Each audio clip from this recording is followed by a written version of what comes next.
mas masakit ha. Kaya hindi ka magbago ng usapan. Kaya sabi mo, nangingi ka ng sign kay Lord, tapos nakakita ka ng rainbow, tinanggap mo na. Tapos dalawang rainbow ulit, so ibig sabihin, sign na sign na. Ano bang hiningi mo kay Lord?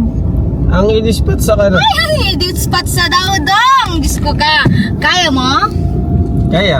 Oo, sige, mag-dispatch na tayo. Magbalik na tayo. Kaya magpunta tayo grocery ngayon. Wala mag-grocery dong.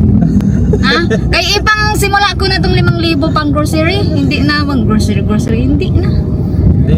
Panimula na to sa bagong buhay ba? Pagka natapos na yung grocery, tsaka na tayo. Ay sus, ginoo ka. Pagtapos mo ng bayaran na yan. Ay, sus. Pwede ka na lamayas. Magkalis sa balutan. Ganun. Nakita mo yung liwanag na yan? Sign din yan eh. Napag kinurot kita, talagang kuhain ka. Ha? Ha? Pag ako nang urot dito, talagang mag-walk tayo dyan din. Nearly departed. Agad tayo dong. Sinasabi ko dong ha. Ang mga iniisip mo sa buhay, ayus-ayusin mo ha. Kaya mali ata na pinapagkain kita ha. Mali ata na pagsilbihan ka. Oh, love, kakain ka na sa labat. Mali ata dong ha. Anong sasabi ko yung mga desisyon mo sa buhay, ayos-ayusin mo ha. Linggong-linggong ngayon, katatapos lang natin magsimba, tapos sinasakitan mo ako. Kung ikaw kaya ang sakitan ko, Pati mo, nakikita ay sign ni Lord yan eh.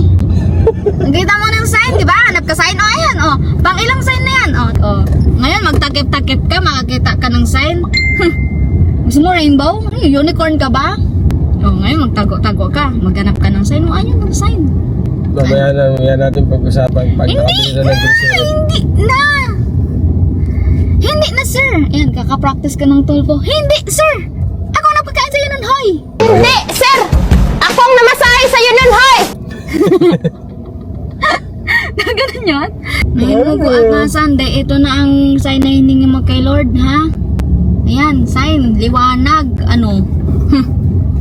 Kakasilaw. Kakasilaw, di ba? Nadamay pa ako. Sign ka pa? At saka bakit kayo nanghihingi ng sign kay Lord kung anong gawin mo sa buhay ko? Ha? Pagod ka na ba? Pagod na. Akyat na! Ano ba hinihintay tayo? Akyat na! Natatakot ka. Ha?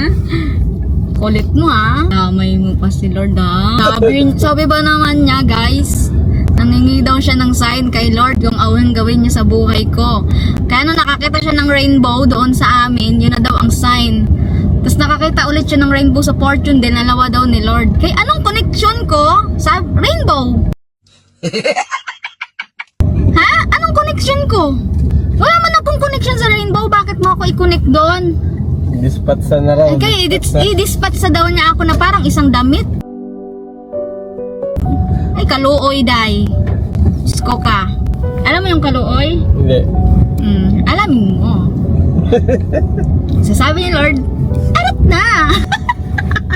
Wala ka dyan. Diba? Siya rin ang banila ka ng kalokohan niya. Mag-dispatchahan tayo. Hindi na mag-grocery, bakit pa ako gagastos? Alam mo yun na dito. Uy, may tiramisu. Yun ang aking guilty pressure. Pagkain. Meron ng tiyanggi. Panis, sinibak ng e-bike. May rainbow na naman. May rainbow na naman. Ayan guys, ang rainbow. Nakita nyo? Ayan ang sign na nangingi siya ng sign kay Lord kung anong gawin niya sa buhay ko. So nakakita na naman siya ng rainbow, pangatlo na yan. So anong gagawin? Ang pinakita ni Lord na sign kanina, liwanag. Arat na. Eme lang. Huwag muna. Maaga pa. Lord, maglingkod pa ako eh. Itutuwid ko pa yung mga kasalanan nito.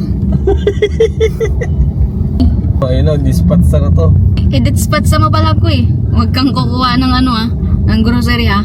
Kaya yan ay sa bahay namin, baba mo na ako dito, panimula kong buhay yan. Grabing buhay to. Mag-grocery kayo, tas iniisip pala niya, i-dispatch siya ka na.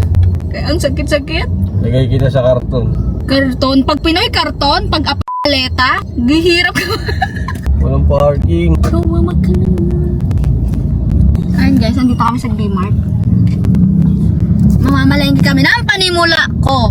Yun, labas. Diba? Tama ba yan? Ayun, kaklase ko. Hi, Jasper. Kaklase ko, no? Dati nagtatrabaho dyan, pero ngayon hindi na.